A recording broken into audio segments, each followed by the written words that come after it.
We're live. I think we got 3 people in the room right now. Um, Before I start, I want to give a warning. I have not had my voice for like about 3 days now. I've been under the weather, so otherwise the videos that are on the way would have come a lot quicker. But I think I'm feeling a little bit better now, albeit with my voice sounding raspy. So if you can't hear me or if I'm not clear, let me know. All right, we got 3 people in the room now. If we can get back up to 5, I'll go ahead and begin. Let's see here.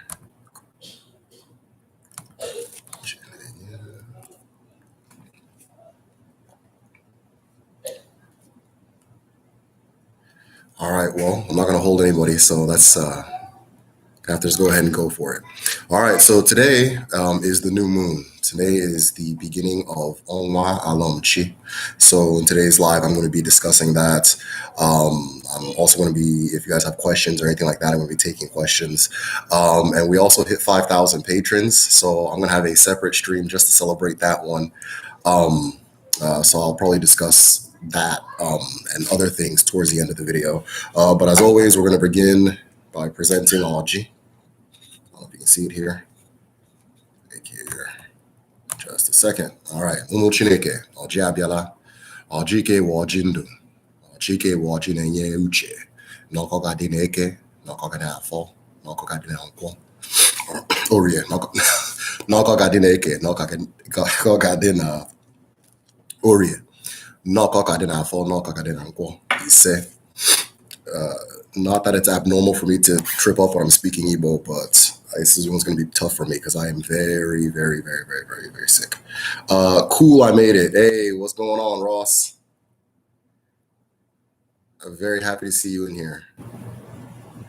Awesome. So today we're going to be discussing Onwa Alom Chi.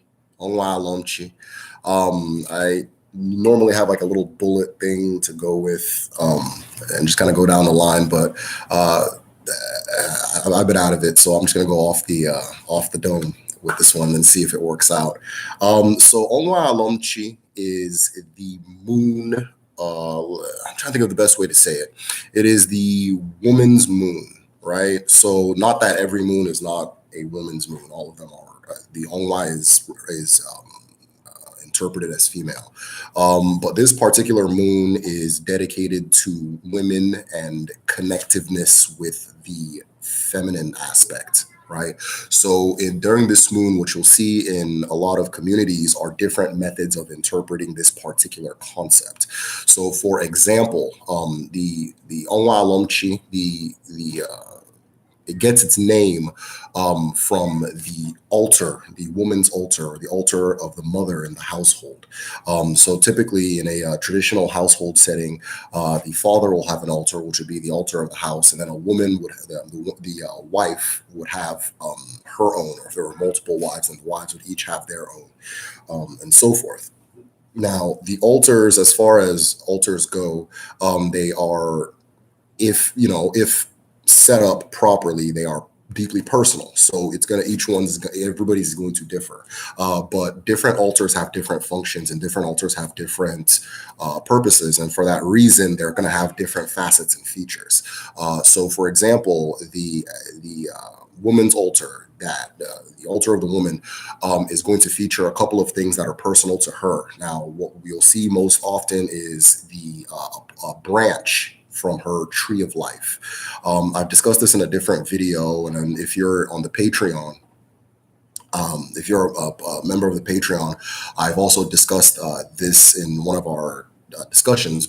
And then of course, if you're familiar with the culture, you may know, but when a child is born, the umbilical cord is removed, of course, and then it is wrapped around the seed and buried. This ceremony, or the tree that then comes from this ceremony then becomes that child's tree of life. Now, one thing about the tree of life tradition is that that particular tree is going to follow you throughout different rites and rituals that you'll go through as you grow. So for example, when a woman gets married, in many communities, what you'll see is she'll take a branch from her tree. It's almost always a palm tree for women. She'll take a branch from her tree and then take it to her new community, which is her husband's community, and that branch will be displayed on her altar.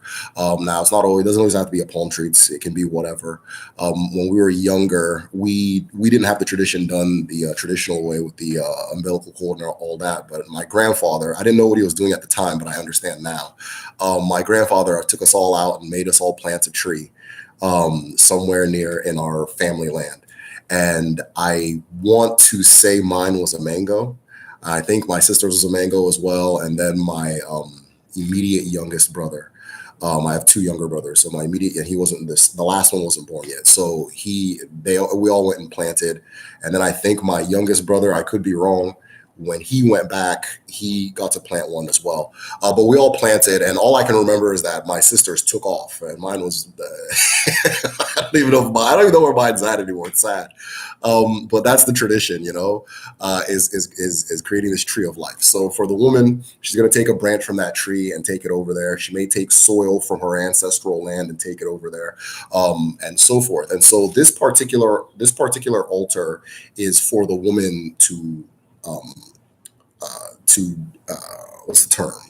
To do her own spirit work, to do her own work for herself, within herself, and so forth, somewhat independent of the whole house. So this is her individual one, then there's the household one, and so forth, and that type of thing. So beautiful concept, tree of life. Thank you very much, Queen's Reflection. But yeah, anyways, so during Onwa Alom Chi, what you will see is in a lot of communities, there'll be reduced work for like women will work a little bit less. After all, the previous moon was a planting moon. So right now, everybody's kind of waiting for whatever you planted to come out. In this time, as it was taught to me, I learned from, I want to say her name is Ngozi Chukwuka. She has a YouTube channel. If you speak Igbo, she's a wonderful teacher. But I learned a lot of the Onwa Alom Chi tradition and concept from her. And she and what made it resonate in particular, because a lot of what she was saying, I had seen it with my, like, while I was living back home and stuff. So during this time, the woman's altar is used for two things, right? So you are connecting with your your female ancestors. Let me not say maternal, it's a different thing. You're connecting with your female ancestors, mothers, foremothers, and so forth. You're also trying to connect with your unborn children. So as it was taught to me, this is a time for mothers to welcome their children into the world, tell them that they're going to be appreciated and loved and taken care of, and to come, and so on and so forth. Now, which I thought was really profound, because a lot of times when we talk about African traditions, especially ones that are ancestrally rooted, or rooted in or have a strong ancestral focus, we always focus on the past. And one thing that perhaps I can do a little bit more is emphasize that it's not so much, it's not always working with the spirits or more from the past. There's also that of the future, right? You also have the liberty and the ability to work with that of the future, right? And to work for the unborn, those that are to come, your descendants to come, and so forth. So in this time, the woman is going back and forward, and this is a time for her spiritual centering. So she's centering herself, and so forth. Now, one thing.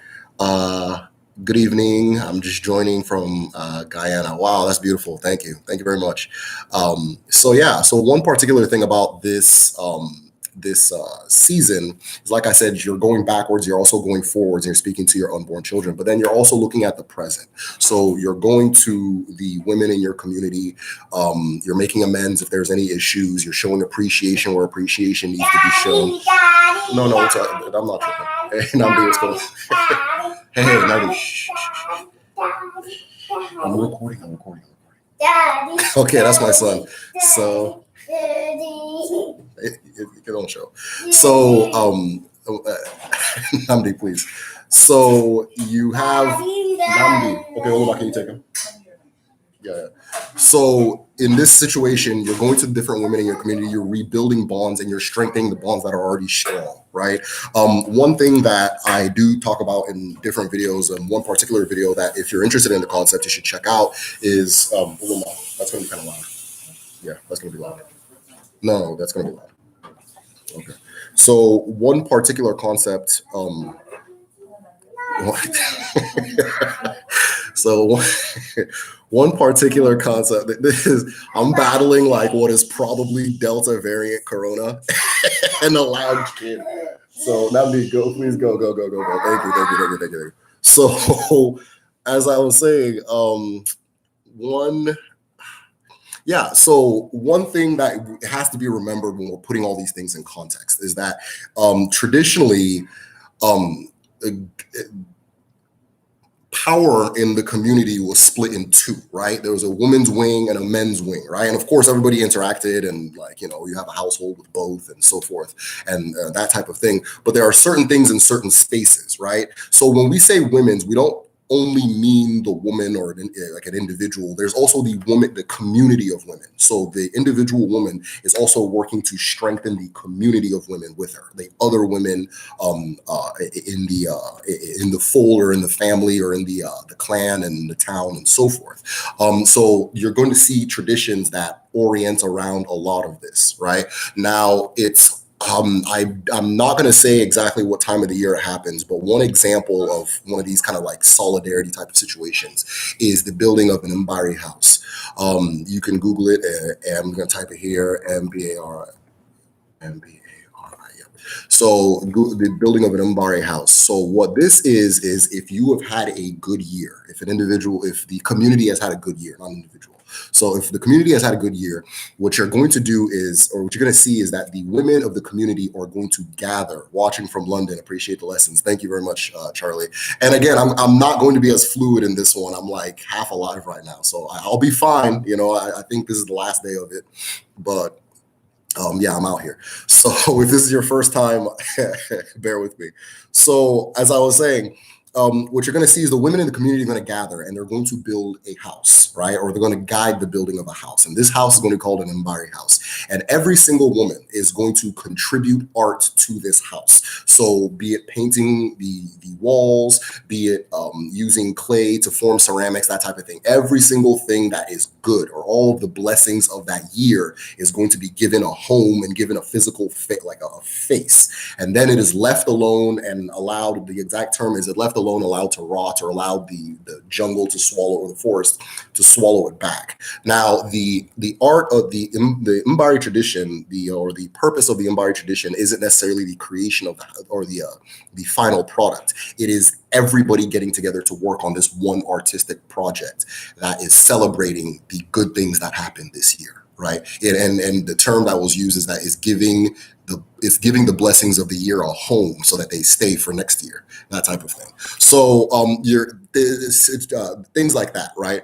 And I bring that up because, like I said, you know, with the two worlds being, you know, there's the traditions that fall in the women's realm, the traditions that fall in the men's realm. I come to find that most of what we call Igbo culture is just the men's stuff, and it's not out of malice or anything like that. I just don't think that there's the interest in the women's stuff is as strong as the men's, right? Sometimes I feel it's necessary to bring that back up, you know, because it's not just Alom Chi, it's not just one woman or the mother of the house, kind of like a Mother's Day situation. It's that whole pantheon. It's the market. It's everything that falls into the women's space having its moment. So in this time, the mother, or the mother of the household, is connecting. She's also, or the younger women, or sorry, the younger women or the unmarried women of the family or the community, are going to their different, you know, if they're of age, are going to the altars or the tree of life, like the tree, like I spoke of the tree of life earlier. So they're going to the tree of life of their previous ancestors, and they're honoring each one. So that tree of life, one particular thing that's interesting about it is that it is, of course, going to be standing after you're gone, right? And if you if you wrap your umbilical cord to it, it's going to absorb it. It's going to eat it, more or less, and that's going to be a part of the tree. So that tree in itself is you. It is bound to you and so forth, but it stays standing after you're gone. Now, if you end up being a great ancestor or somebody that the family that blessed the family and blessed the community, and somebody whose presence is welcomed and so forth, or was a positive was positive or rated positive, oftentimes that tree will become sacred, right? So you'll find in a lot of communities, there's certain trees you're not supposed to climb. There's certain trees you're not supposed to cut down. There's certain trees that you can't pick fruit from. All these different things, and so forth. And if you, not all of them, but some of them, if you trace the history, you'll now see that was some particular person's tree of life that the community feels is worthy of that honor. So in this situation, a lot of the younger women during this time of the month will honor the different trees of the great women of the past, and so forth. So greeting Mbari House. Maybe it's spelled like that. I thought it was Mbari. It's Mbari. Alicia, hey, how you doing? I like the comments, by the way. Keep them coming. Greetings watching from Amsterdam. Salutes. I appreciate you coming. Yeah. So Onwa Alom Chi is going to differ in every single community, right? Every single community is going to differ, but they're all going to have something. Now, in the Igbo calendar that I have for my patrons, by the way, the calendar is still available if you want to get the Igbo calendar on your phone. It's a digital Igbo calendar. It tells you all of the moons, what each moon means, of course, what day it begins, what day it ends, and then the different rites and holidays and things to do on in between each moon and so forth. I lost my train of thought. Hold on. Here from LA, loving this. Yes, sir. Okay, awesome. Another Celtic connection with the Tree of Life, Ancestors Tree, acknowledgement, lovely stuff. Yes, I know that a lot of the Celtic and Nordic traditions are pointing to a lot of the same stuff that our tradition is pointing to. It's all cosmology. So yeah, you're going to see a lot of stuff. But yeah, as I was saying, every community is going to have its own. So what we now have to figure out is in the world today, right? If we're not necessarily in the village, or if we're in the village, and of course the world has, changed, what can we take from this? How can we apply these things to the modern day? Or how can we apply these things to apply this particular moon, or the meaning of this moon and the essence of this moon to our own particular life to stay within balance? And when I say balance, if you look at different traditions throughout the world, there's often you're going to see a lot of these correlations, right? And so it leaves you to wonder, okay, why are they all saying the same thing, or why are they saying something similar and so forth? And one, it's not by coincidence, and two, they're all pointing to the same thing, right? This is the original approach to understanding the universe was trying to find balance within it. It's trying to be at peace with it, and thus be in peace with ourselves, and then understanding that it is a macrocosm of us, we're the microcosm of the universe, that type of thing. And you're going to see this all over in different cultures. So when they have these traditions where it's like, okay, at this time we do this thing, you come to take it seriously because perhaps, or I come to take it seriously, or I came to take it seriously later on in life, because it's like, okay, there's no way these people are separated by two oceans and they're saying the exact same thing, if there isn't something significant about this day, so for the modern day, where can I get the Igbo calendar? Yeah, the Igbo calendar. So if you are a patron, anybody that joins the Patreon, you get automatically connected to it. And this is at all tiers. I was going to do it for the Eze tier originally, but I'm not. I don't know. We'll see. But if you want to get the calendar, it's on Patreon at patreon.com/The Medicine Show. Let me try to type it on Patreon. But yeah, so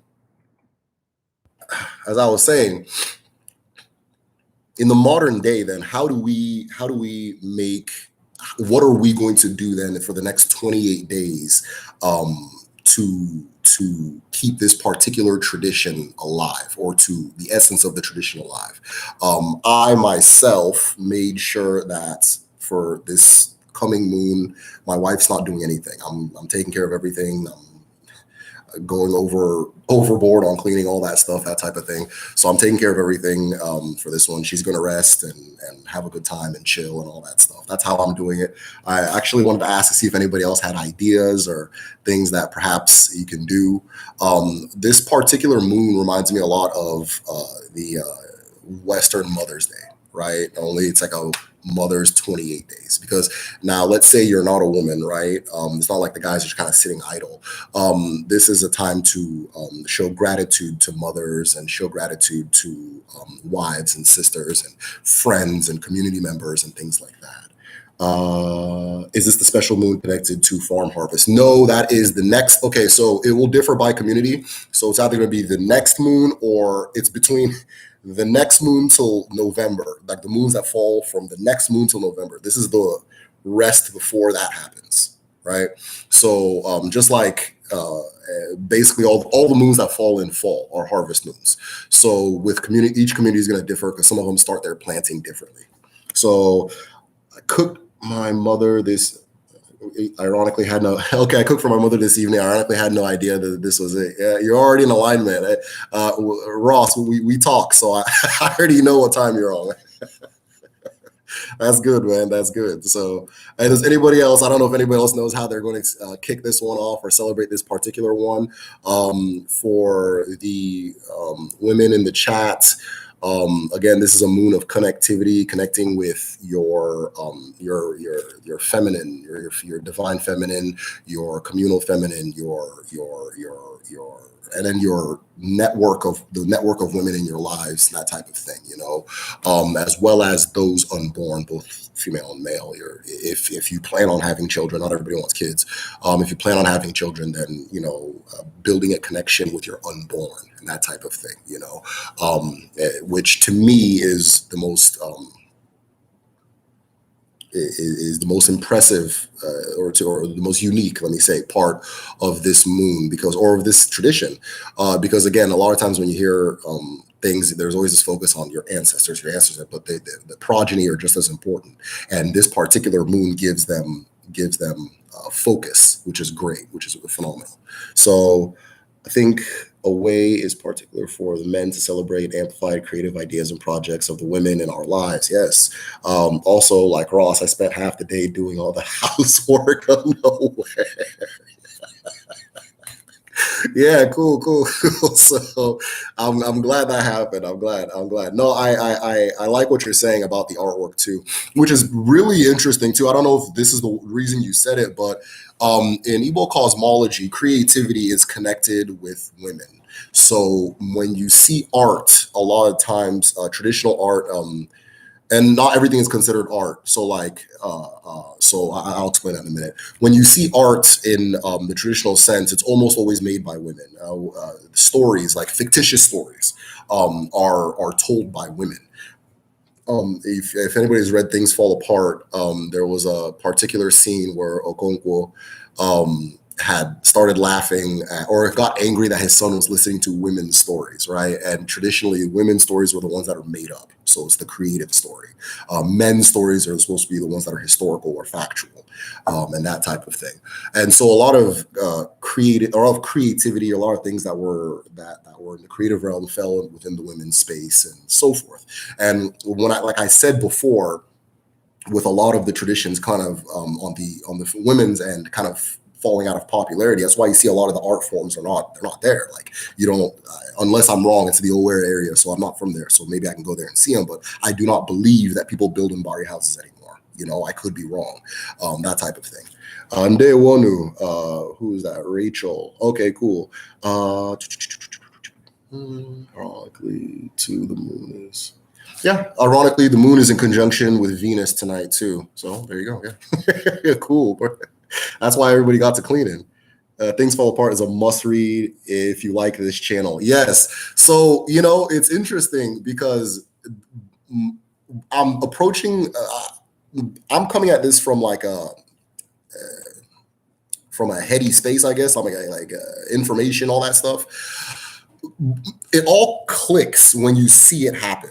Right. So one of the ways to see it happen without having to buy $2,000 plane ticket or $1,000 plane ticket is to read, right? So a lot of great books like Things Fall Apart. One that really, really, really sinks at home is Furu by Flora Nwapa.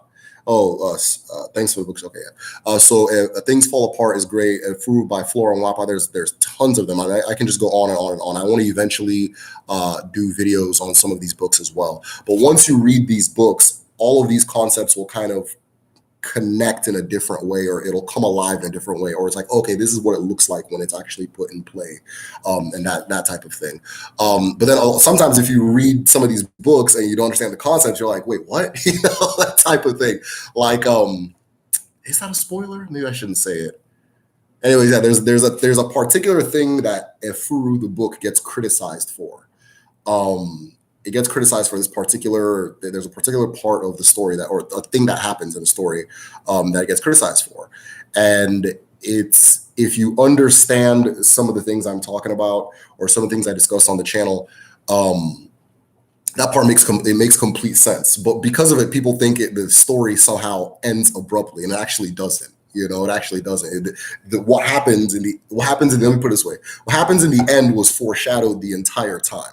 But you would have to know what that foreshadowing looks like, and it's in the cosmology you'll know the foreshadowing, which is great that Flora Nwapa wrote it that way and just said, I'm not explaining nothing. I'm just writing it as it is, and that was beautiful. Efru was excellent. I read it during Onwa Alom based on your recommendation. Awesome. Conjunction with Venus. Type of energy does that bring? One of these topics, Alom Chi, celebration of Almomo. Yes, thank you very much, Ikenga Nation. So, Onwa Alom Chi is also connected to Almomo. The woman's shrine is, let me do this. I'll be right back. This is going to be kind of ghetto.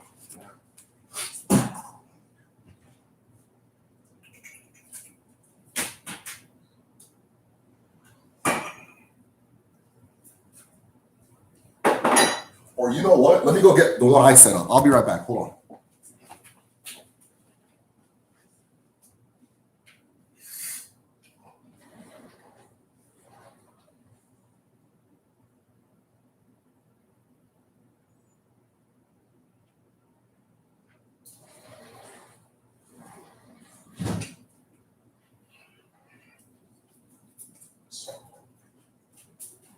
All right. So now you don't always have to do it fancy. So, or whatever. So oftentimes in the off topic, I love that table. Oh, yeah, my wife is really into she's really good at decorating and finding all these things and whatever. I don't know. I think this is the only thing I owned before I got married, this thing right here. And she's trying to find a way to get rid of it, but everything else is her. So this thing probably won't be here much longer, but we'll see how much I can hold out. But so I set up my own altar, right, in a very simple way. Originally, I had one on a table and things like that, but it wasn't resonating in any way. So I said, okay, let me try something else. I like to grow stuff outside. I like to garden and stuff. So I decided to make my garden into an altar, which ironically enough is closer to how it was done traditionally, because as a lot of times the altars were trees and plants and things like that, and so forth. And so when I set up an almumo, when I set up an almumo, I just use this, simple as that. It's just two flower pots, plant pots, and I stacked them on top of each other. It's actually three, but the third one's really sandy, so I kept it out there. And this particular shape, right, is connected to Almumu. This particular shape is connected to Almumu. Either the cone or the layered cone or the pyramid or the step pyramid shape. It is all connected to Almumu. And you'll see this in cultures throughout the world. So what I did was I set that one up. My wife and I were trying for a second kid. And so I was like, okay, let me set that up. And then, begin that dialogue, both internally and universally. And then ta-da, she's pregnant. I don't think I'm supposed to say that just yet, but she's pregnant. So I'm not saying it's because of the damn thing, I did the work and or whatever, but that type of thing. So that's what an almumo altar looks like, and that's usually what people set it up for. Now, thank you, homegirl healer. A lot of So a woman's altar will then have this particular thing, either some type of step pyramid or a cone. Thanks, guys. Thank you, thank you, thank you. Awesome. Something I found incredible is how Onwa Alom Chi begins corresponds with Leo, the new moon, Lion's Pearly Gate, the second largest Sirius becomes closer to Earth. Wow, that is cool. So that is cool. The so yeah, the Omumu is set up like this, right? It goes by different names, Akwali, all these different names. Akwali is a term for the altar you set up for Omumu. And Omumu is for, just to sum it up, the feminine energy. So it is procreative, creative, regenerative. It is also attracting. It brings things towards you, right? Now, once you set up this altar, right, or once you set up this particular thing, this particular Akwali or Omumu, it what's the term for it? It requires a lot of interaction, right? So when you pass it, it wants praise, that type of thing. You pass it, it likes gifts, that type of thing. So when I water my plants, I always water it and I say, you know,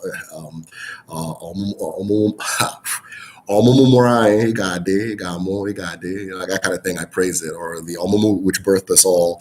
You're going to continue birthing. You're going to perpetuate all these different things. So that type of thing. It's very hard for me to switch from English to Igbo, by the way. So by the time I get to that part in my watering ceremony, then I'm flowing. But but if I just off the top of the head, it's tough. But yeah, so a woman's altar is you're gonna see this. You're gonna see a branch from her tree of life if she's married, and sometimes you'll see soil from her ancestral land. Now, most of the time, if not always, the woman's altar was in the kitchen. It was placed in the kitchen, and towards the end, there's a tradition in Onitsha. Umwato. I think it's called Umwato. It's in the Igbo calendar. So patrons, if you want to take a look at it, I have it in there. I break down how it works and what days it is. But it's a ceremony where at the end of the ceremony, you're going to, and I described this on the previous live too, but you're going to break a pot or break some type of ceramic, like a ceramic that you're going to you fill with, traditionally you fill with like ogrishi and things like that, like different plants and stuff, but you can put different things that you don't want to bring into the world, or you don't want to continue for the next year and that type of thing. Since harvest is coming, you smash it on the ground and you sweep it out. So it's like you're sweeping out all the bad stuff that you don't want, or things that are holding you or pain or giving you pain or causing you pain. I'm sounding like I give you that are paining you, that are causing you pain, things that are holding you, things that anxieties, demons, things like that. You fill them in one place, you smash it near in the kitchen near the women's altar, and then you sweep it out. You take it out and so forth. So let me see if there's more comments. Universes are macro on many levels. Yes. Kundayo. Hey, how you doing, bro? Malachi. Can we create one ourselves? Yes, absolutely. Yeah. So the reason I'm glad you asked that, Malachi. The reason I brought this out was to show you how these are two plant potters. That's all. So the reason I did it, it's what you use for the physical representation is not always that important, right? But the physical representation does communicate something. So if you understand what's being communicated, you would know how to recreate that thing again and again. So oftentimes, when one thing, you don't have something that when you don't have the actual thing, right? And I think that's vague. But when you don't have the actual thing, you can always use a substitute. So the substitute I don't have the actual thing, or I haven't had one made professionally. So I just went to two flower plants, or three of them, put them together, and they formed like a long kind of conical pyramid shape. And you'll also find a lot of the altars in Igbo land for different Arishi are very simple. And you're going to find the repetition of this pattern, a cone or some type of whatever. And then sometimes it'll have stones surrounding it. They're all very simple stuff. So you can always make your own. Traditionally, that's how it was done anyway. You'd have people who can carve and things like that. And then there's things like Ikenga where some of them had specialists who did it for you and stuff like that. But for the most part, or off fall, you can't. I mean, you can use anything as an off fall. You can use anything as an off fall. But the main off fall, you have to go to particular people for that one. But you can use anything for off fall. In fact, most people use just like you can use a stick, you can use anything for a fall, but if you know what the thing represents, that's what it counts for. And the shape of it, the art of it, how it is made or how it's put together, it communicates something in particular. So you can learn from the shape, right? You can learn from how it's designed and so forth, but you don't necessarily have to be too super strict on design if you know the meaning, if you know the message it conveys. So yeah. You did pay me. Egypt got so much from you. I don't know. I don't think that's confirmed anywhere. I think I missed any comment. Yeah. So, what does the cone or shape symbolize? Cool, great. The cone symbolizes Almumu. So, Almumu as a procreative energy is the energy that brings things into the world. Right. So in Igbo cosmology, and in a lot of communities, the story of the birth of humanity, when humanity first arrived, they were Anna, the earth, mounted two giant cones, like two cones. Now, some people say they were hills. Some people say that they were termite mounds, but they were this shape. These two of these things popped up like this, right? And she was pregnant at that point. This is a pregnant stomach. To sum it up, this is supposed to be pregnant, right? So what happened was then Igwe struck them both with lightning. And then after striking them both with lightning, a man and a woman emerge at the same time. So that particular shape, that cone represents, it's connected to, not, let me not say represents, but the cone shape is connected to bringing things into the world. Right, things coming back into the world, or coming into the world from another space, and so forth. And hence the shape of a woman's stomach, the shape of a woman's breast, those different things. It's connected with the feminine. So that type of thing. I would be interested to learn. There's, I guess, Egyptologists that say different things about, have different guesses on what the pyramids were, but they kind of I've seen things where, based on what I know on this end, on my own end, I'm like, okay, I know what that is, that this makes sense, and what they're saying doesn't really add up, and I feel I can prove it based on what I know, or I can prove my hunch based on what I know. But it's just a guess. I'm not an expert on it. But I'd be interested in knowing why they actually built the pyramids, because in Igbo land they also built pyramids, and those pyramids were dedicated to Anna. They were always built in twos, like I described in the story. They're always built in twos, and oftentimes they were built in rows. There were step pyramids usually about the height of a person, or maybe two people, and then several feet wide. I don't have exact measurements, and I'm sure they differed here and there. I have some great video footage where you can see one in the background, but I believe that when the British came, that was one of the things they started clearing out and demolishing, and so forth. And they're not being built anymore because it was the women who built them, that type of thing. And that's just not interesting anymore. That's not in vogue anymore, so that type of thing. This is a very important conversation, because a lot of us in diaspora would like to participate in traditions, but can't access things like dirt from ancestral home based. Our ancestors are home based on our history. Home grow here. That's a very, very, very, very, very, very good point. I will say this though. Don't. You could always substitute with what is here. There are every single diasporic tradition, from Hoodoo, Obe, Ifa, it's just about the same as the Yoruba Ifa, but Ifa here, Santeria, all these different things.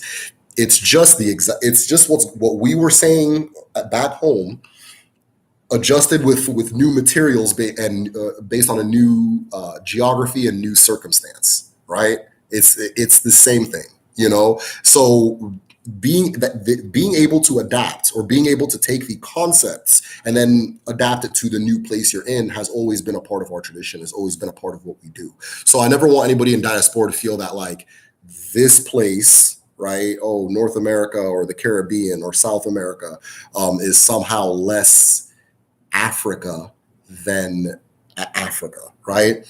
Which sounds weird, but you're the African, right? You're the African as much as the soil is. So if you're in America, you're an African and you're in the Americas, that type of thing. So as you have ownership of, or you can have ownership of these things. You don't need to go. I mean, go, but you don't let anybody gatekeep you. That's what I'm trying to say.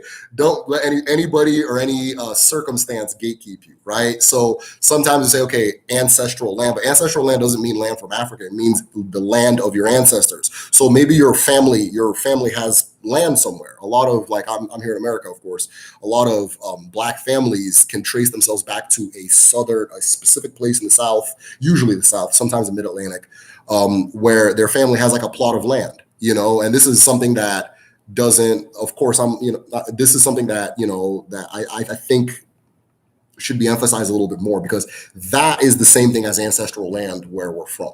The place I call home right now, I've done our history. My family has been there for about 300 or so years. But if I were to get my ancestral land, I would get it from that place I've been for the past 300 years or so. But if you've been in Maryland, your family's been in Maryland or Guyana or Jamaica for the past 300 years, there's nothing wrong with using that soil. It's no less, we're talking about the earth. It's all earth. You're the African. The earth is the earth. So I hope I'm making sense. So Ibo Kwenu, yeah, hey, Kwezinu, hey, boots and gatekeepers. There you go. The Irish had their underground sacred hills too. Cool.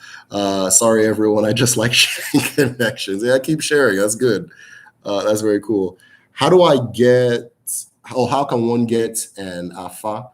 To get like divination, our in-house Debia, he does that. So if you're a patron at the Eze tier, I have a Debia that I work with, I learn from, and is a good buddy of mine. And his information is available for anybody who is a patron at the Eze tier. He does readings, and he does phenomenal work. Of course, I have him there for a reason, and that type of thing. It was something I did kind of early on when I started the Patreon, because that was the question I would always get asked. And I know that there's a lot of that is finding it without knowing the cultural nuances and things like that. It'd be hard to find your own. So I said, okay, let me do this particular thing and make sure it's a person that's reliable and consistent and so forth. So if you're interested, join the Patreon at patreon.com/themedicineshell, and then you'll get his information at the Eze tier. But then you can also find, I think there's a lot of Babas too in if you're in North America here in the US, or they're more online, so they can do Afa. It's the same Afa anyway. They can do that, or they call it Ifa. So they can do it for you too. And there's others you can find online just by Googling, but I have one I recommend for patrons and so forth. Shout out to all the Eze tier family in the chat. Eze tier Kwenu. Yes, also. You're the Africa. Yes, bro. Also awesome. Cool. Yeah. I don't ever want anybody to think that they're less African because they're in North America, or, oh, my family's been in this place for X amount of years. Like, at this point, my son's grandfather's from Nigeria. It's a very vague connection, but you tell him he's not an Igbo man, I'll hit you. Nobody's telling my son that. So if nobody's telling my son that, nobody's telling anybody that. That's not right. Is it over here? Yes, Ndieze Abdiala. Cool. Good. Yeah, I guess. I don't want to distract you from your topic. Oh, please do. But if possible, in the end, can you take questions? Oh, okay. Okay, so maybe I didn't make it clear. I'm taking questions right now. Okay, my bad. So yeah, I'm taking questions right now. If anybody has questions, and it doesn't have to be on this specific subject. If you guys have anything, everything I'm going to be discussing is based on what you guys are typing. Once the questions stop, I'll turn the thing off and call it a night. So, and this is very random, but I started this extreme, very sick. Like I was very sick. Right now I'm lit. I don't feel anything. I think I don't even know if my throat cleared up, right? And it goes into one of the reasons, because I am naturally a very skeptical person. So it goes into one of the reasons I started really believing a lot of the things our ancestors were saying, um, on a level that I didn't allow myself to before, right? Was because this thing right here, right? Like this thing right here. This resonates with me, my chi. You understand? There's something about this particular thing we're doing that is connected to my source and the reason why I was brought into this world. And every single time I do something related to it, I feel impervious, like like I feel invincible. You understand, right? Which goes into the concept of Ikenga. I think activates, right? So people always like send me messages, and they're always surprised that I'm answering like that I like go in depth on every single question. They'll send me a message on social media and things like that. And it's like, I'm really surprised that you're answering. Like, you guys understand this thing, you asking me the question and me getting to answer it wakes me up. It gives me energy and keeps me going. This is better than medicine, right? And this is what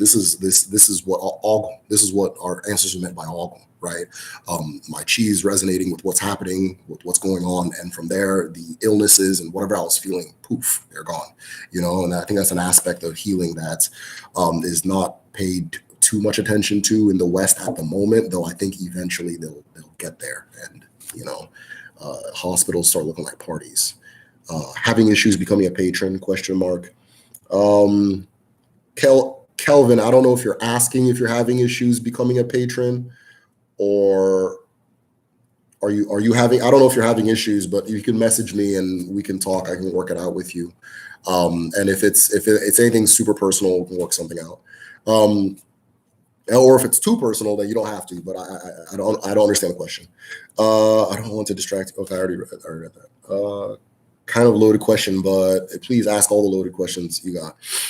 Kind of a loaded question, but how do y'all feel about feminism, women's rights in Igbo land? How is it expressed, and how should it be expressed? Just trying to get different opinions on it.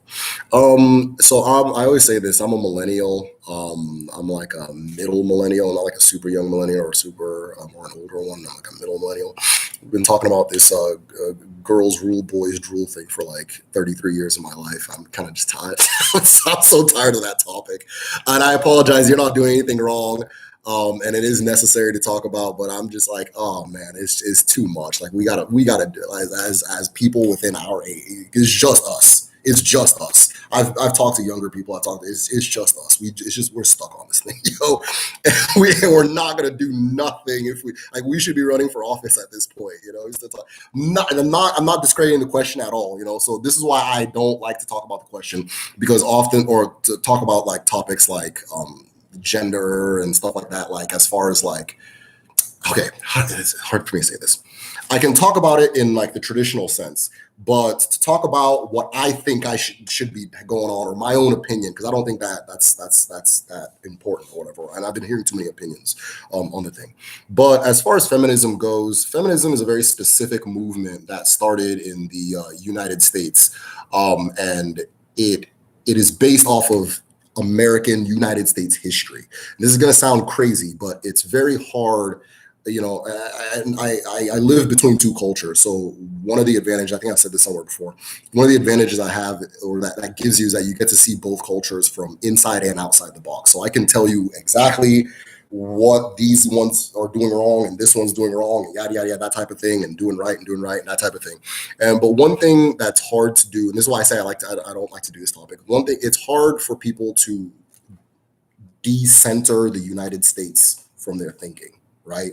And this goes, for example, this an Indian, I can't remember what I was watching, but this Indian man said that India had been conquered by most of the major empires in world history. And for 6,000 years, their culture did not change until they got American television. And then things started changing. You understand? So Genghis Khan didn't do it.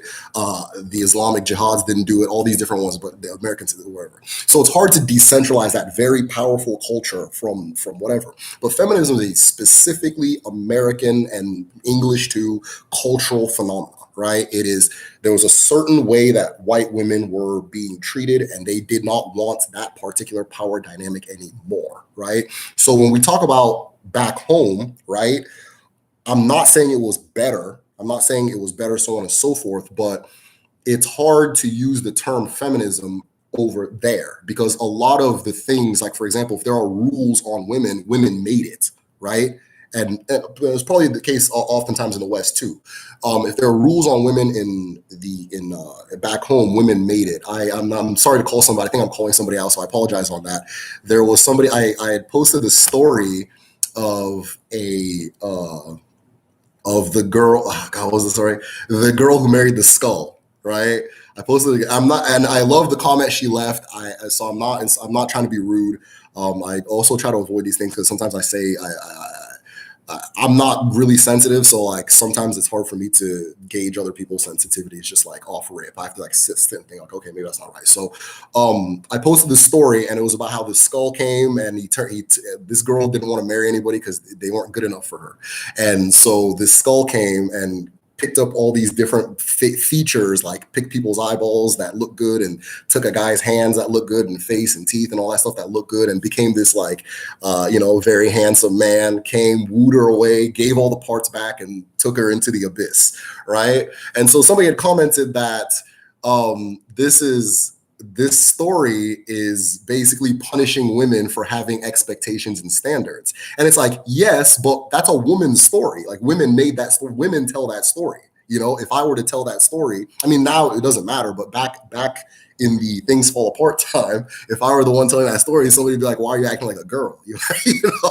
So a lot of times, anyways, I say all this to say that oftentimes it's hard to have these conversations cross-culturally in this kind of form. I think it'd have to be more organized because feminism is about the Western hierarchy, how it was said, which was the man made the rules. But also in the Western hierarchy, the man was a vehicle for a woman, right? The man was a vehicle for a woman. So he gets to make the rules because he's going to get you a plantation. Who cares? Oh, you want the big piece of chicken? Yeah, go ahead. No. Cool, that type of thing. And I don't think that's changed. The 70% of what I'll make or what I make, my wife's going to spend it. I don't want to. I don't ask for too much. So feminism itself is something very specific to the United States and cultures in Europe as well. There is a gender conversation to be had about Igbo culture specifically, right? But it would this probably isn't the forum for it. I've been ranting too long anyway. Hold on, let's see.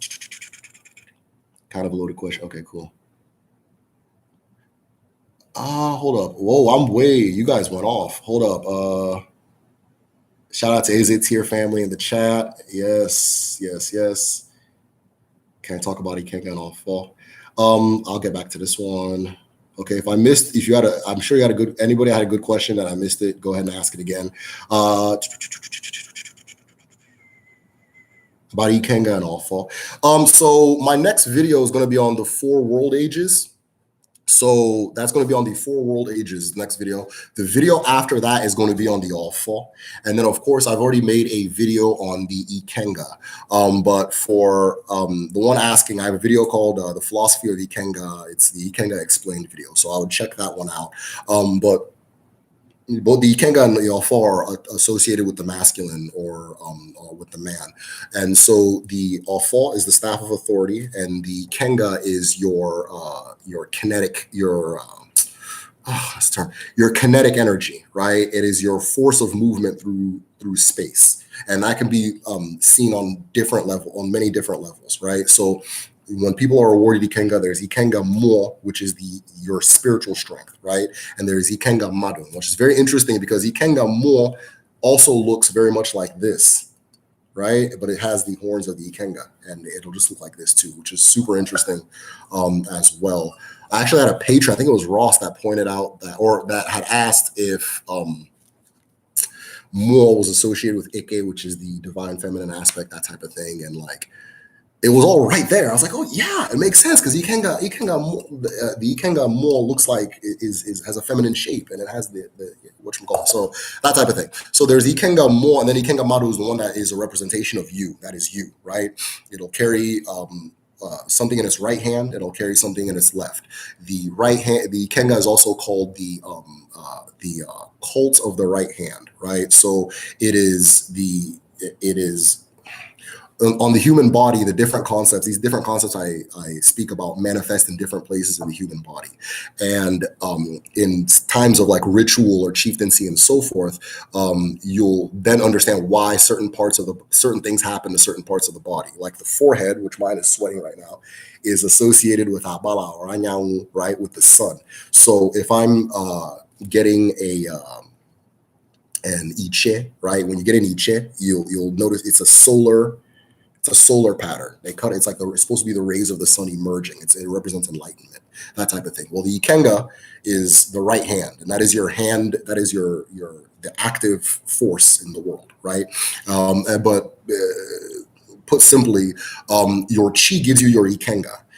Your chi also gives you your purpose. So if you're living in your purpose, your Ikenga activates, which is why I said, like, this is crazy. I do not feel sick at all. Like, I've been bedridden for like 3 days and stuff, and here I am. So maybe next time I get sick, I'll just turn on the live and start answering questions.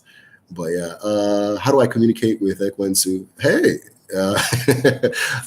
can I do so in English and learn to speak Igbo? I never learned to speak Igbo from my grandparents. Yeah, so that's a good question.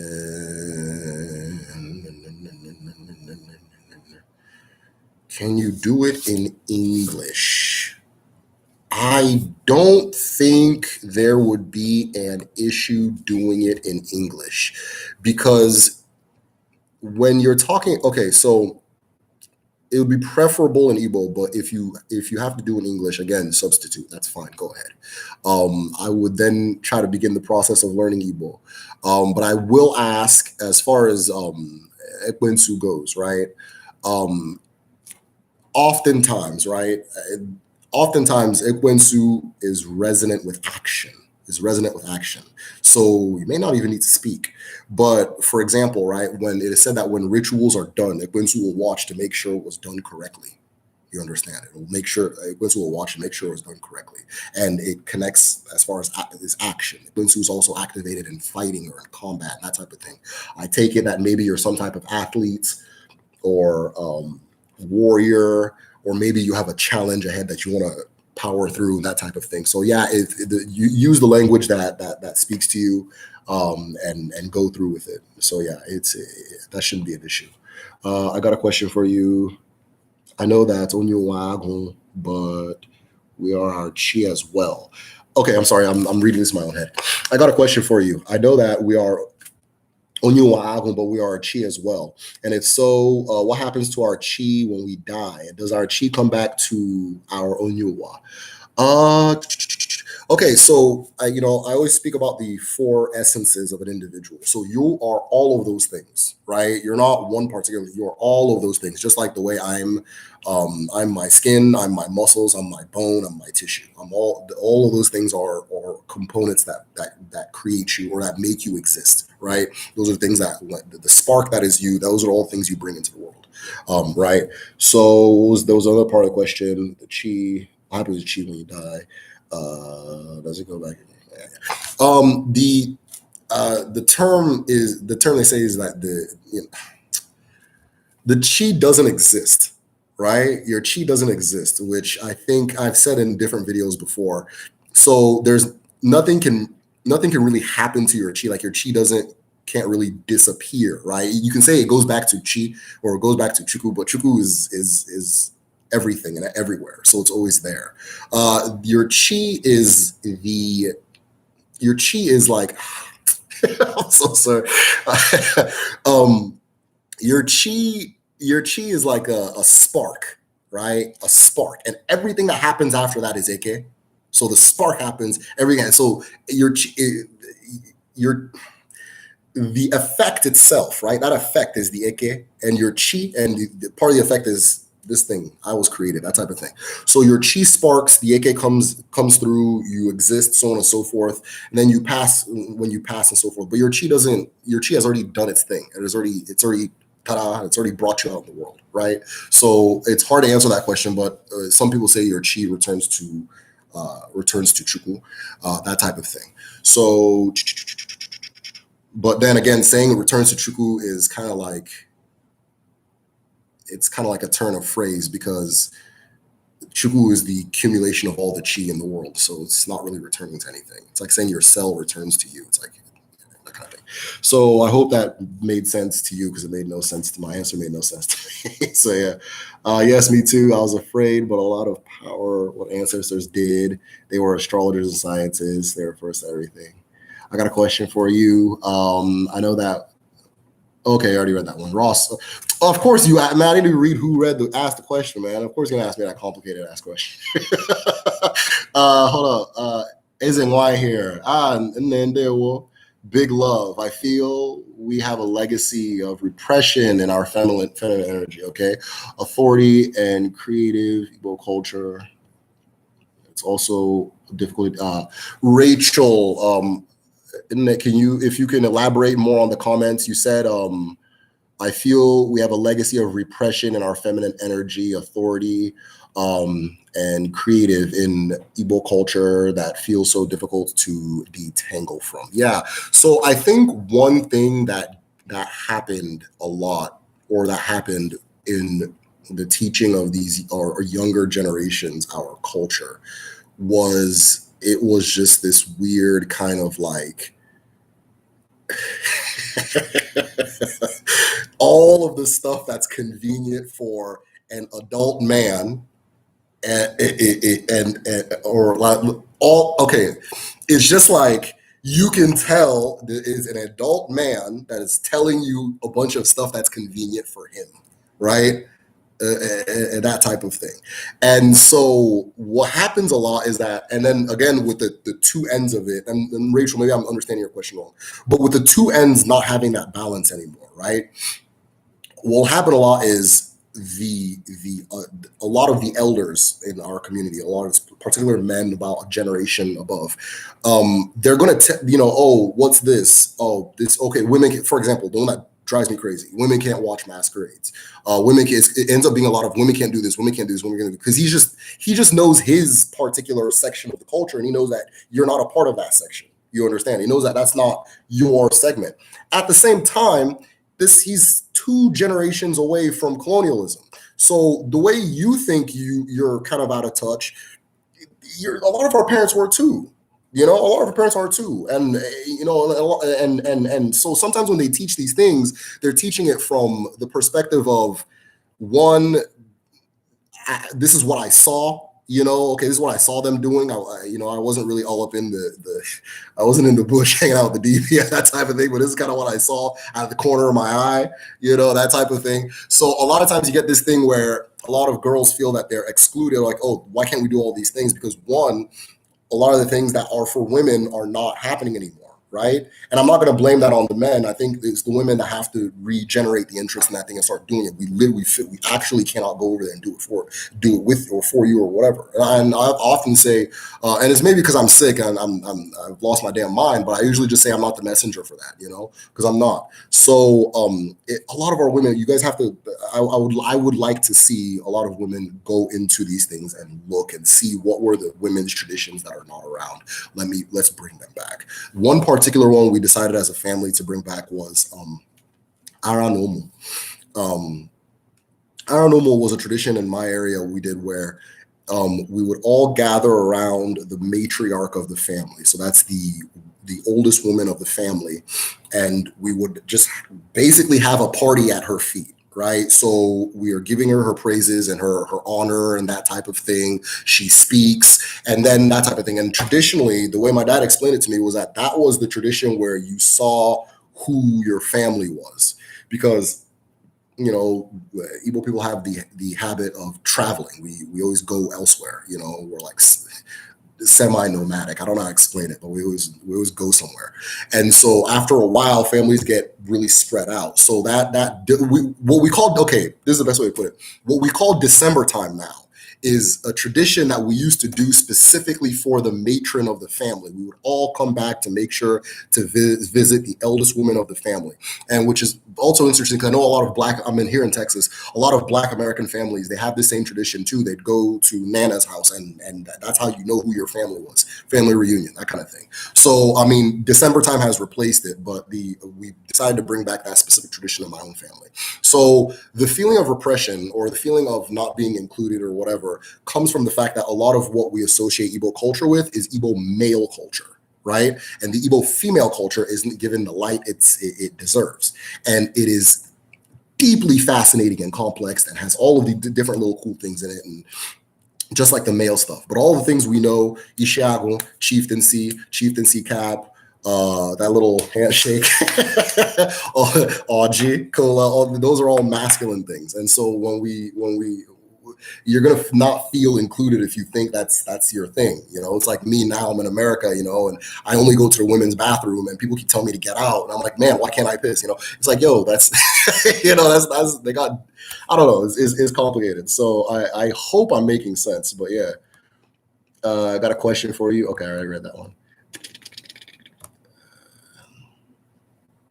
Glad you're feeling better. My cousin said something like, if it's for you, it's easy. Yes, Ikenga Nation. That is, if you want to sum up the concept of Ikenga and the concept of your chi, if it's for you, it's easy is a great quote. The things you were brought into the world to do will happen. They come out of you naturally. And, people always think you have to do something very complicated to figure it out. But I think one shortcut you can pay attention to is, what is it that you do when you have no expectations, right? When you have no expectations, what is the thing that you do, or who are you? I mean, I don't want to make it too much of an activity thing. Who are you when you don't have expectations? That's what it is. That's all it is. That type of thing. The U.S. knew what they were doing with Hollywood and the military. Yes, Hollywood and the military, heavy juju there. So yeah, message has been held. So it's for white women. Do you know why I specifically said U.S. and white women? Because there has never been a time in the history of Black women in America where Black women were like kept from working. That's that movement. I understand that there's the humanist aspect of feminism too, which is to see both of them as to see people as equal, right? See people as equal, and to end the Western tradition of erasure of women in damn near every space possible. That type of thing. But you have to actually understand Western culture a little bit more to go into that concept, that conversation. But yeah, it is very specifically for white women, because a lot of if you look at the even the first wave original objectives is blatantly, it's like I said, I think Black woman feminism is fighting to stay home. Is fighting to rest. Is fighting to be pampered and taken care of. Because that's not a luxury that the Black women had. I've heard a lot. I've read a lot of, or no, that's not a lot. I can't remember who it was, but I read one particular writer who made this point very clearly, and I thought that was interesting. But I don't like going into this conversation because, like I said, this is all millennials like to talk about.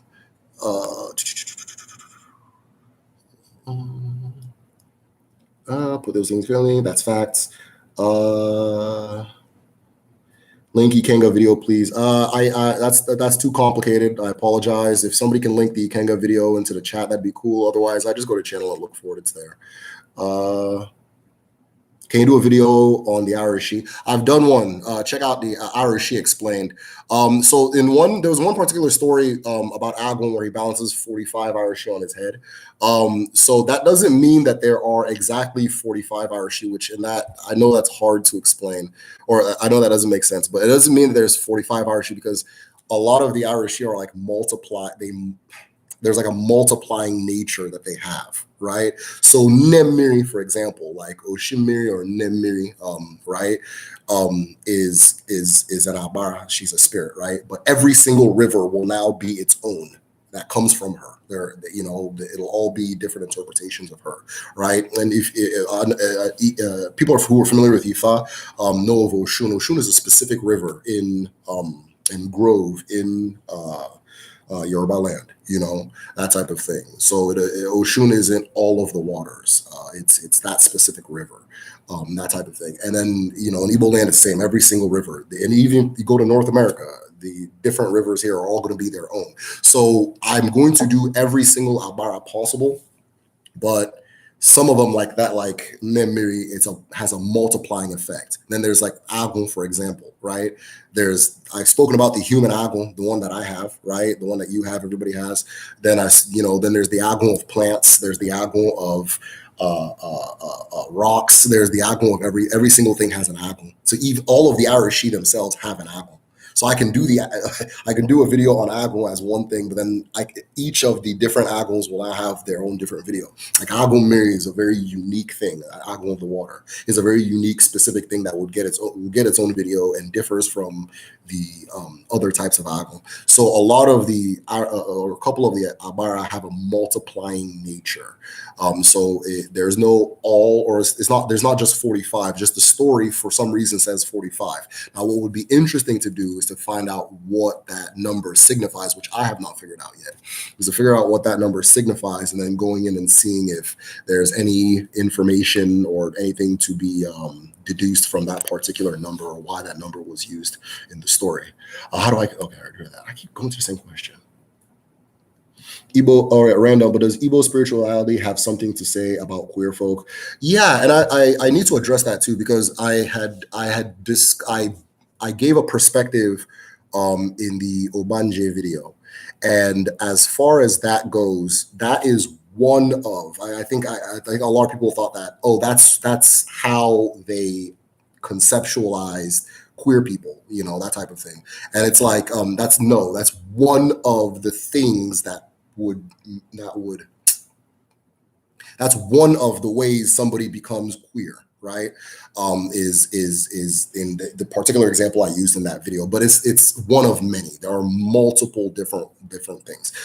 So as far as that goes, there was no singular concept of a person. What's the term?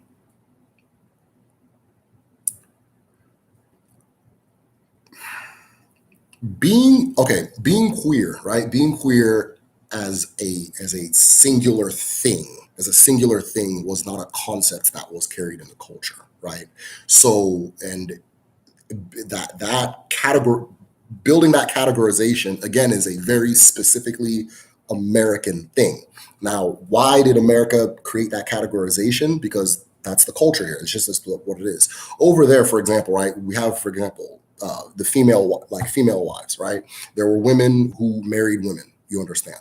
It was a culturally recognized institution. A lot of times, if a woman wanted to take a male title, she would marry a woman. A lot of the Izenwai would also have wives, that type of thing.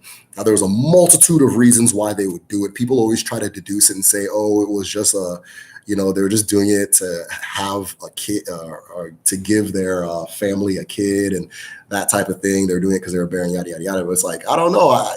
If someone was lesbian, that would probably be the solution they choose. So it doesn't negate, the thing.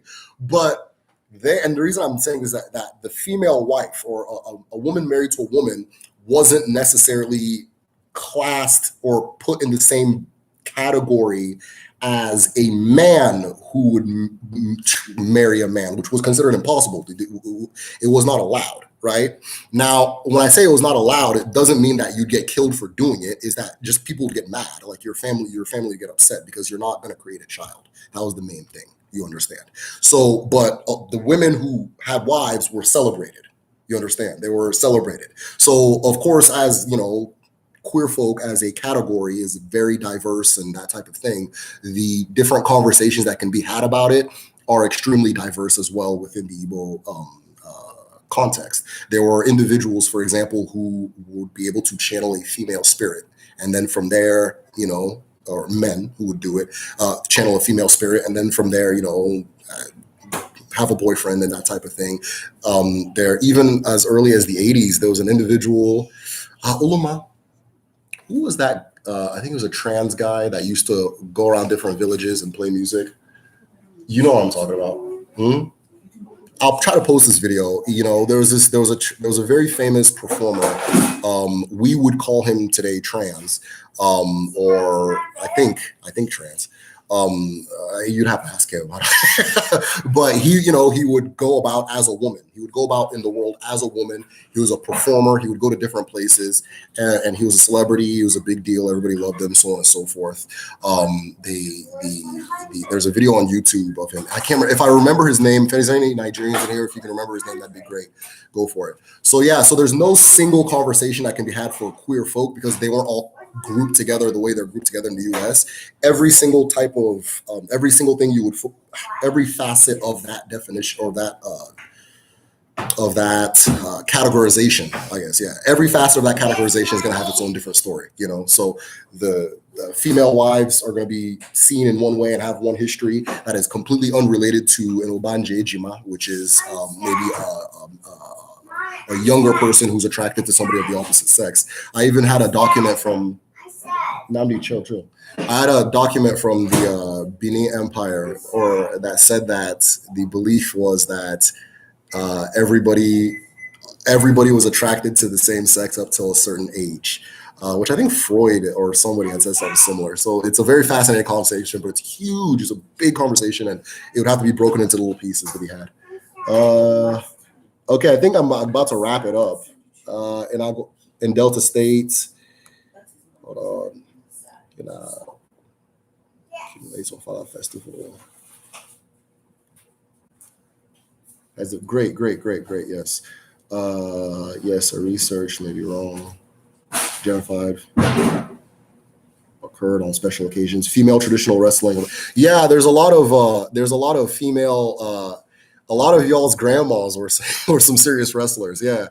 The history of female wrestling is something that I'm looking into finding more documents on, or anything I can find on, because I had a patron that was explaining to me how her grandmother was like this notorious champion. Hey, Nandi, what's up? Come say what's up. Her grandmother was this notorious champion who used to go to different towns and beat men, and that was considered a big deal back then, and so forth. So there's a very extensive history of female traditional wrestling that is nice. Isn't feminism in Nigeria coming out of money, power, and independence? Alicia, I kind of don't understand that question. I'm not trying to be rude. Yeah. What's cracking, fool? Life. Do you ever put food on your altar? Do I put food on my altar? No, I'll only Aji. But I just use water, and for me, and everybody has a different, everybody gives it different meaning. Let me chill. Everybody has a different meaning and different reason as to why they do what they do. But my own is a reminder, right? It's a reminder to remember my ancestors, to remember my environment, to remember my family. So I give it water, When I die, if somebody has an altar to me, I probably just want water. I don't want nothing that's going to rot and cause flies or anything like that. But no, I don't give food. But most people who are more... all the professionals do. So go ahead and do that. So, yeah. Agon with plants and rocks. Maybe that's why. Something. Yes, every single thing has agon. Every single thing has agon. And if you are able to tap into Uagon, I want you. Hey, Namdi, you have to calm down. I want to go here. All right, chill out. If you're able to tap into Uagon or the world of agon, then you are able to speak to these things. Okay, Namdi, you're fired, bro. All right, Ulama, grab it. Thank you. Area scatter. Thank you very much. Michael Irving said area scatter. Yes. Or everybody said area scatter. Yes. Area scatter. So yeah, over time I'm gonna do videos on sexual identity and how it relates to these different things. Then, of course, I have a folder in the medicine library that has documents that go into the entire thing, speaks on it on all ends, pros, cons, all these different things. I never want to go into conversation. I don't like talking about things I'm not too well versed in. And so I usually wait for the right time to talk about things. And that's when I feel that I know enough to offer something beneficial. But the area scatter was no joke in the 80s. So area scatter was, yeah, that type of thing, you know. Hold on, I think I missed a few. I remember specifically, yeah, again, today's in the States. A married single woman who became wealthy and married two women, no sexual context though. Son of Nook, I don't know. Was there no sexual context? I don't. People, like, why wouldn't there be? She picked two women she probably found attractive, right? And from there, I don't know. I'm not going to assume I don't know her. You know her better than I do. Maybe you know the full story. But people always say that, like, oh yeah, but they didn't have sex though. It's like, why wouldn't they? I don't, you pick someone, okay, I'm gonna marry her. The wife's gonna want to have sex if you're gonna marry her, and she agreed, just be not having sex her whole life is crazy. Hello kitty, your son is so cute. Yes, he is. Thank you very much. Is Aji cola nut or bitter cola nut? Aji is both, but the main one is the cola nut, the one that breaks. The red one. I finished the last one I had. I need to go get more. This is bitter cola, but this one has turned hard because I didn't finish it. This one is bitter cola here. And then this one is alligator pepper or ose Aji.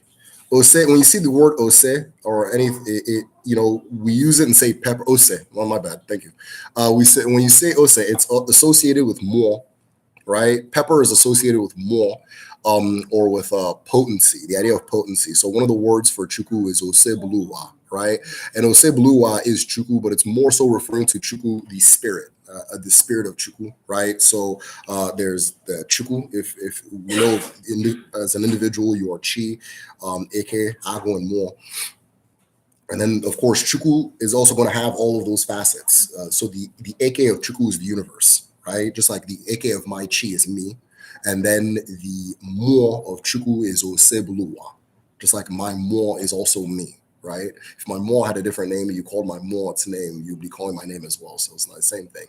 So that's one of chuku's names is osebuluwa, and it is associated with a pepper. So there's aji. Aji is the red one. And then there's ose aji, which is this one right here.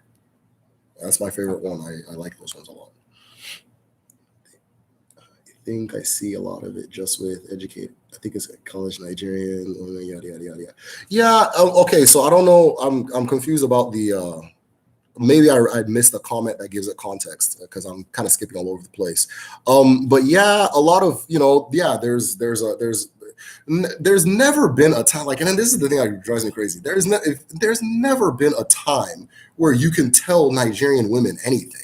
So I don't know where everybody got this idea that their grandmothers are just sitting there, meek and mild. Go ask anybody about your grandmother, So people now feel that, because I'm doing this and this now, that I'm doing something my mother isn't doing. It's like, yo, your mother was on, your grandmother, her mother, like that's just never happened, Yeah, sure, you have situations where the man, whatever is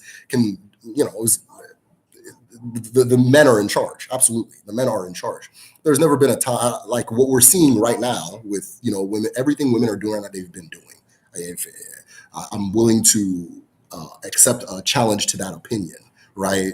I can speak on my own family. I can speak on different families and so forth.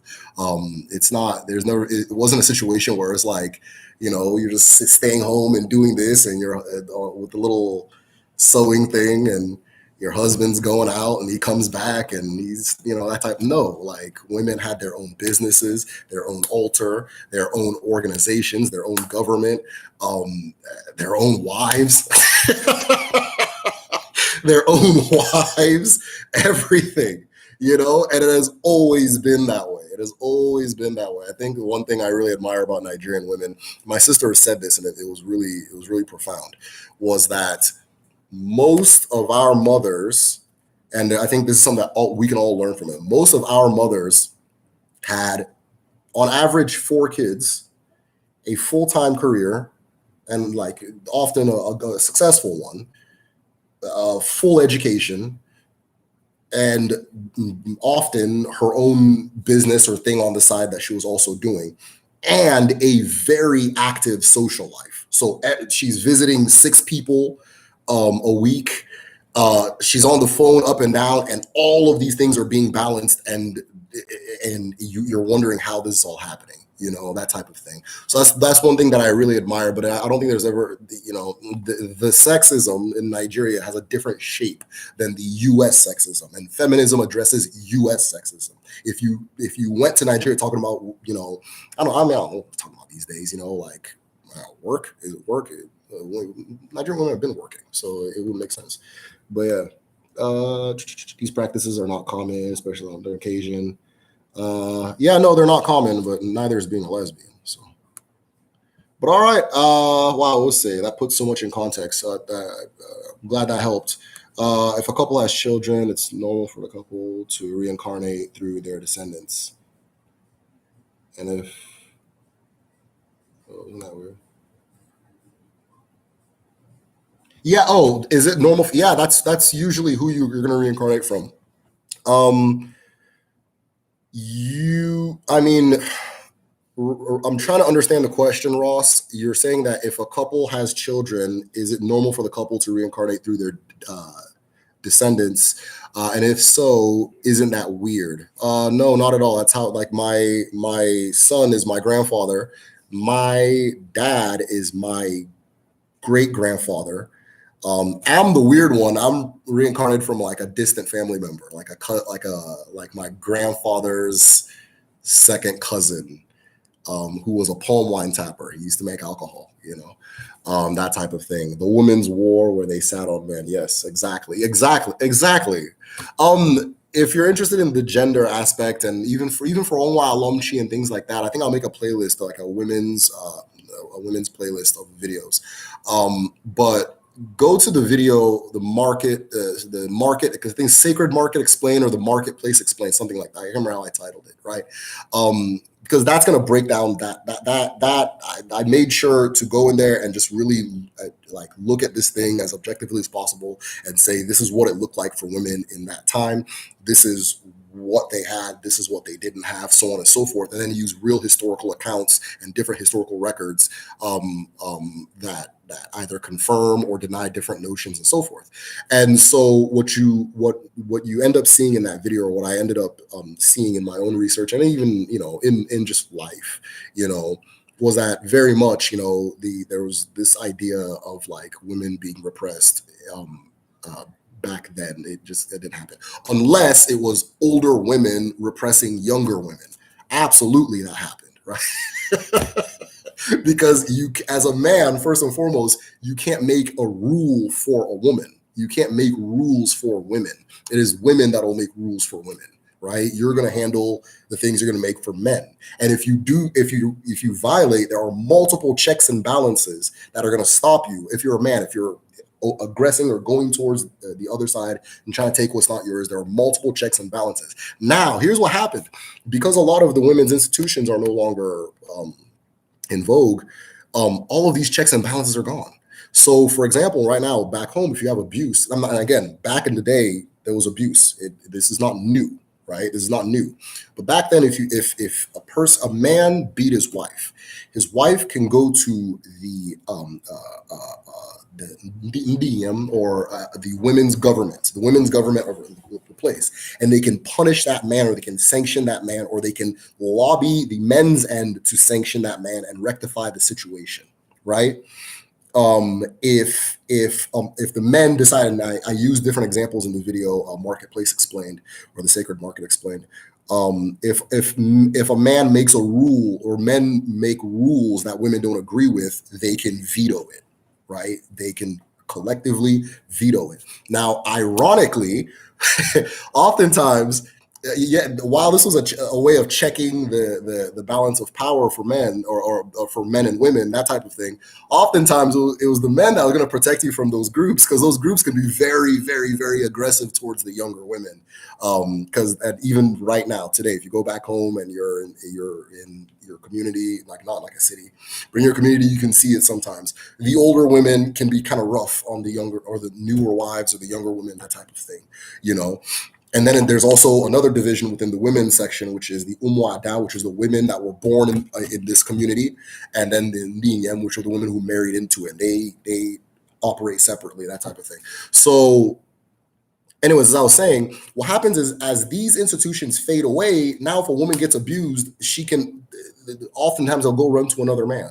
You know, not another man, like whatever, like, maybe the male elders, that type of thing, because the unity, or the structure of the female elders is not there anymore, or has been demoted, or whatever it is. So they'll go to, and then he's going to tell you, the bro perspective, and from there you're stuck with in Dur, it's like a Hebrew woman, or however they say it. I can't do a Nigerian accent, tell you nonsense, or they'll run to a pastor, which, from the name pastor, father, is a man, and he's going to tell you, endure it like a Hebrew woman. And then from there you'll say, oh, Nigerian culture is XYZ, or Igbo culture XYZ. No, it's not the culture. You understand? All of these, the reason I say that, I keep emphasizing this women's aspect of things, because it is a balancing factor, and without that balance, nothing's going to work. So you mentioned Mbari House can be reclaimed by the forest. Is there an Abara of the forest? Every forest, many forests will have their own, not every, many will have their own, but yes, there is an Abara of the forest. Now, some people say that Aro Binakum is the that associated with the forest. I have a disagreement with that. I have a slight disagreement with that, because I there are some things about Arabinago that I understand and it doesn't add up. But yeah, I can probably do a video on that later on. I think I already read this one. I witnessed women mediation in my own family and in Sukkah. Sometimes it's Umwada who came back from their various husbands' towns for mediation. Yeah.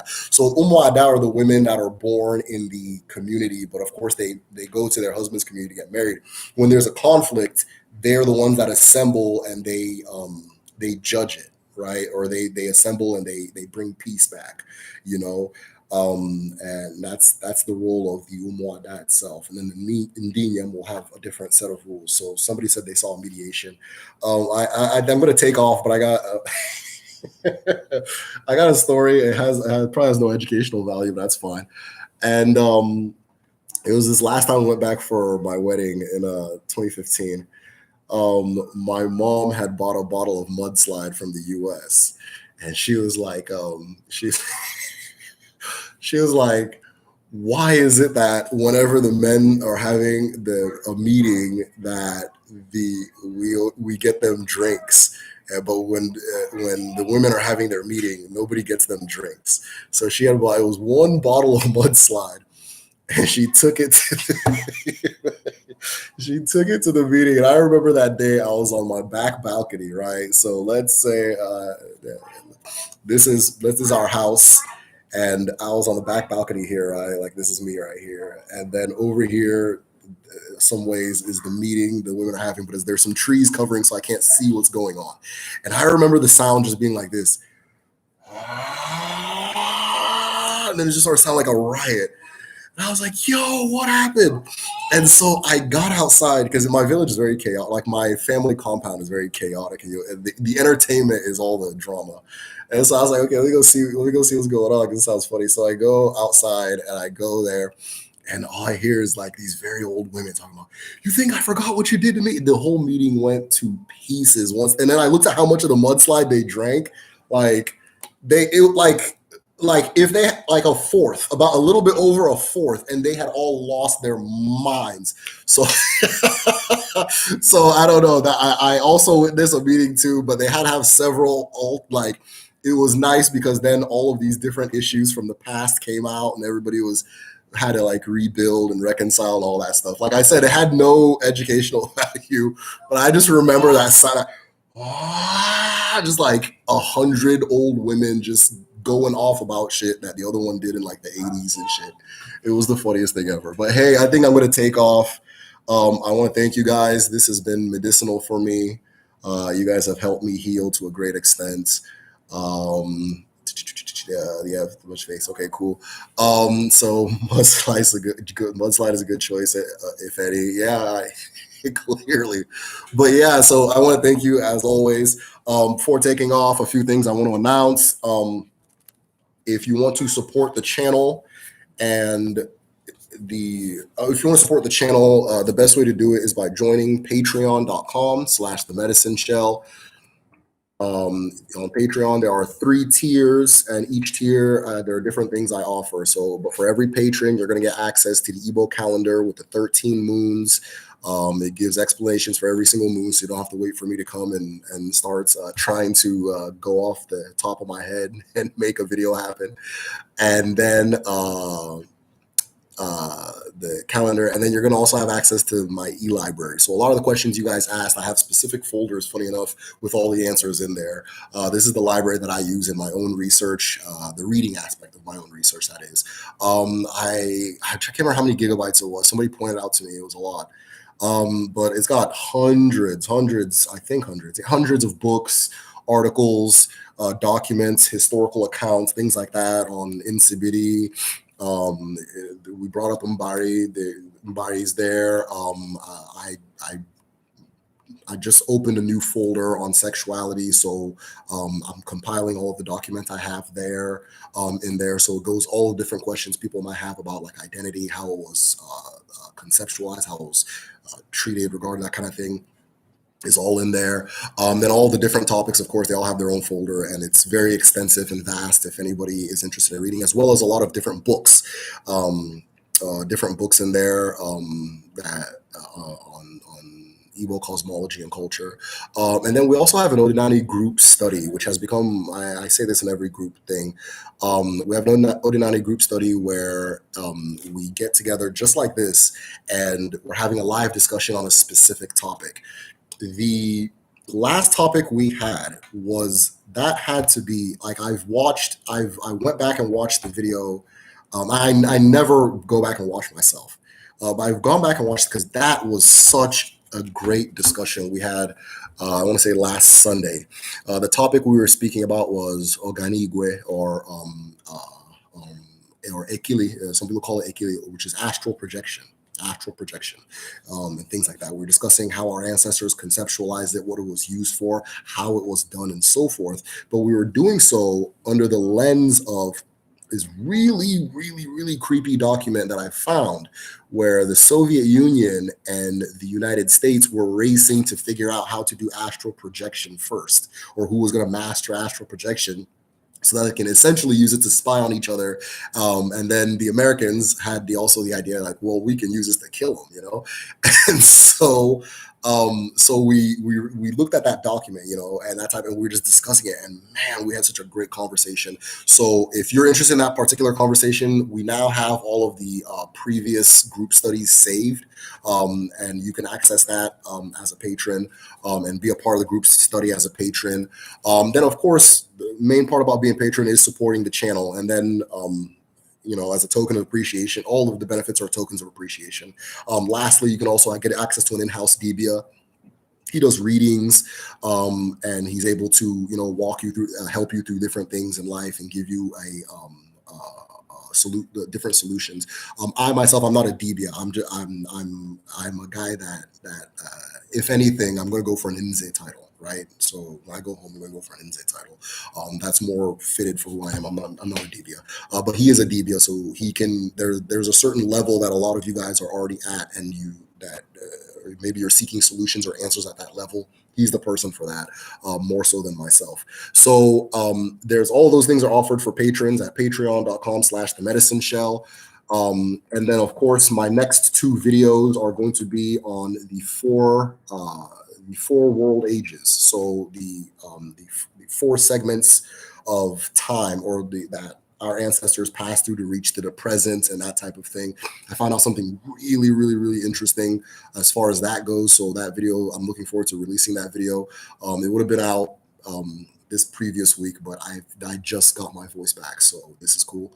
And then after that, I'm going to do the video is going to be on the Offal. So if you have questions on the Offal or on the 4 world ages, message me. I'm on Instagram, Twitter, Facebook. Just reach out to me and ask me so I can make sure to answer it in the video, or just leave it in a random comment in one of the videos. That being said, like the Vedas. Oh, okay. Okay. Yes. Very much like the Vedas. Any evil origin story come back to Earth after death in different cities, yada, yada, yada. Kelvin, I told myself I'm not going to answer any more questions, so I apologize. Save your question, and then maybe on the next live, drop it. We're going to be going live pretty soon this next coming week to celebrate 5,000 subscribers. So ask me then. It's going to be the same thing. We're just going to hang out and ask random questions. So this has been Derek, a father-in-law with the Medicine Shell. As always, hay que ver el mundo. No gade, cachifo.